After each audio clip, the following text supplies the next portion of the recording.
नमस्कार दोस्तों, आपका अपने YouTube चैनल जी के स्टडी पॉइंट में आपका स्वागत है। अगर आप यूपीटी, जीटी, पीजीटी इतिहास विषय की तैयारी फ्री में करना चाहते हैं तो आप मेरे चैनल को जरूर से जरूर सब्सक्राइब करें, क्योंकि आपको मेरे चैनल के द्वारा यूपीटी, जीटी, पीजीटी इतिहास विषय की तैयारी फ्री में, वह भी पूरा सिलेबस के अनुसार चैप्टर वाइज करवाई जाएगी। आज की इस वीडियो में सिकंदर लोदी जो 1489 ईस्वी से लेकर 1517 ईस्वी तक सिकंदर लोदी से संबंधित जो भी महत्वपूर्ण प्रश्न परीक्षा में पूछे जाते हैं, उन सभी महत्वपूर्ण प्रश्नों को आज की इस वीडियो में मैं आप लोगों को बताऊंगा।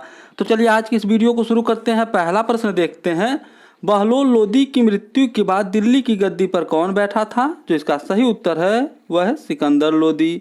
अगला प्रश्न देखते हैं, बहलोल लोदी ने अपना उत्तराधिकारी किसे नियुक्त किया था? जो इसका सही उत्तर है वह है सिकंदर लोदी। बहलोल लोदी ने अपनी मृत्यु से पूर्व अपने तीसरे पुत्र सिकंदर लोदी, जिसका मूल नाम निजाम खां था, को अपना उत्तराधिकारी नियुक्त किया था। अगला प्रश्न देखते हैं, सिकंदर लोदी किस सन में दिल्ली की गद्दी पर बैठा था? जो इसका सही उत्तर है वह है 1489 ईस्वी में। सिकंदर लोदी 17 जुलाई 1489 ईस्वी में सुल्तान सिकंदर शाह की उपाधि से दिल्ली की गद्दी पर बैठा था। अगला प्रश्न देखते हैं, सिकंदर लोदी की मां का क्या नाम था? जो इसका सही उत्तर है वह है जयबंद। सिकंदर लोदी की मां का नाम जयबंद था, जो एक सुनार की पुत्री थी। अगला प्रश्न देखते हैं, भूमि की माप के लिए गज ए सिकंदरी का प्रयोग किस शासक ने किया था? जो इसका सही उत्तर है वह है सिकंदर लोदी। भूमि की माप के लिए गज ए सिकंदरी का प्रयोग सिकंदर लोदी ने किया था, जिसका प्रयोग मुगल काल तक चलता रहा। अगला प्रश्न देखते हैं, एक गज ए सिकंदरी कितने इंच के बराबर होता था? जो इसका सही उत्तर है वह है 30 इंच। एक गज ए सिकंदरी 30 इंच के बराबर होता था। अगला प्रश्न देखते हैं, आगरा शहर की स्थापना सिकंदर लोदी ने किस वर्ष की थी? जो इसका सही उत्तर है वह है 1504 ईस्वी में। अगला प्रश्न देखते हैं, सिकंदर लोदी ने आगरा को दिल्ली सल्तनत की राजधानी कब बनाया था? जो इसका सही उत्तर है वह है 1506 ईस्वी में। सिकंदर लोदी ने आगरा को दिल्ली सल्तनत की राजधानी सन 1506 ईस्वी में बनाया था। अगला प्रश्न देखते हैं, नगरकोट के ज्वालामुखी के मंदिर को तोड़कर कसाईयों को मांस तोड़ने के लिए बाट में प्रयोग के लिए किस शासक ने दे दिए? जो इसका सही उत्तर है वह है सिकंदर लोदी। अगला प्रश्न देखते हैं, दिल्ली सल्तनत के किस शासक ने मुहर्रम एवं ताजिया निकलवाना बंद करवा दिया? जो इसका सही उत्तर है वह है सिकंदर लोदी। दिल्ली सल्तनत के शासक सिकंदर लोदी ने मुहर्रम एवं ताजिया निकलवाना बंद करवा दिया था। अगला प्रश्न देखते हैं, दिल्ली सल्तनत का एकमात्र कौन सुल्तान था जो बेरोजगारों एवं गरीबों को मासिक भत्ता देता था? जो इसका सही उत्तर है वह है सिकंदर लोदी।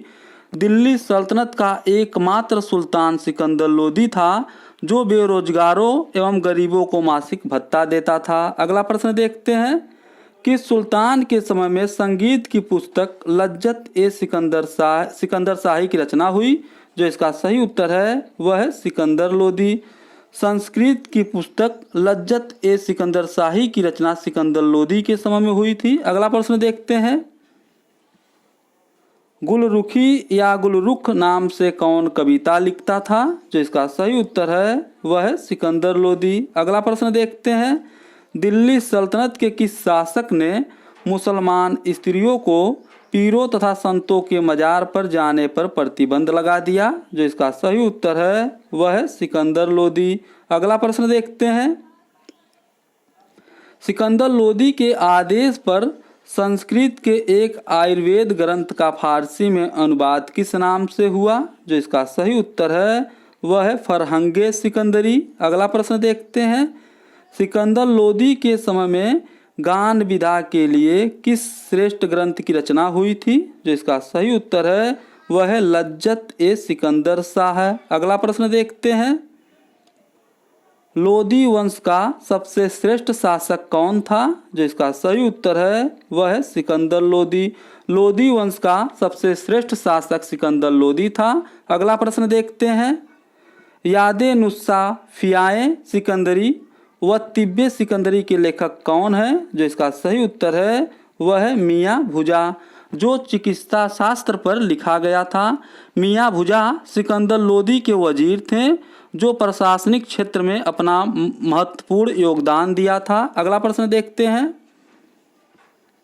लोदी वंश के किस शासक ने मथुरा में हिंदुओं को स्नान करने एवं बाल मुड़वाने पर रोका? जो इसका सही उत्तर है वह है सिकंदर लोदी। लोदी वंश के शासक सिकंदर लोदी ने मथुरा में हिंदुओं को स्नान करने एवं बाल मुड़वाने से रोका था। सिकंदर लोदी ने एक ब्राह्मण को जिंदा जला दिया, क्योंकि उसका कहना था कि हिंदू और मुसलमान समान रूप से पवित्र हैं। अगला प्रश्न देखते हैं। सिकंदर लोदी की मृत्यु किस बीमारी के कारण हुई थी? जो इसका सही उत्तर है वह है गले की बीमारी। सिकंदर लोदी की मृत्यु गले की बीमारी के कारण हुई थी। अगला प्रश्न देखते हैं। सिकंदर लोदी की मृत्यु किस सन में हुआ था? जो इसका सही उत्तर है वह है 1517 ईस्वी में। सिकंदर लोदी की मृत्यु 21 नवंबर 1517 ईस्वी को हुई थी। अगला प्रश्न देखते हैं। सिकंदर लोदी की मृत्यु के बाद दिल्ली की गद्दी पर कौन बैठा था? जो इसका सही उत्तर है वह है इब्राहिम लोदी। सिकंदर लोदी की मृत्यु के बाद दिल्ली की गद्दी पर इब्राहिम लोदी बैठा था, जो सिकंदर लोदी का पुत्र था। अगर यह वीडियो आपको पसंद आती है तो इसे लाइक और सब्सक्राइब जरूर करें, क्योंकि जब मेरी कोई अगली वीडियो बनेगी तो उसका नोटिफिकेशन सबसे पहले आपके यहाँ पहुँच जाएगा।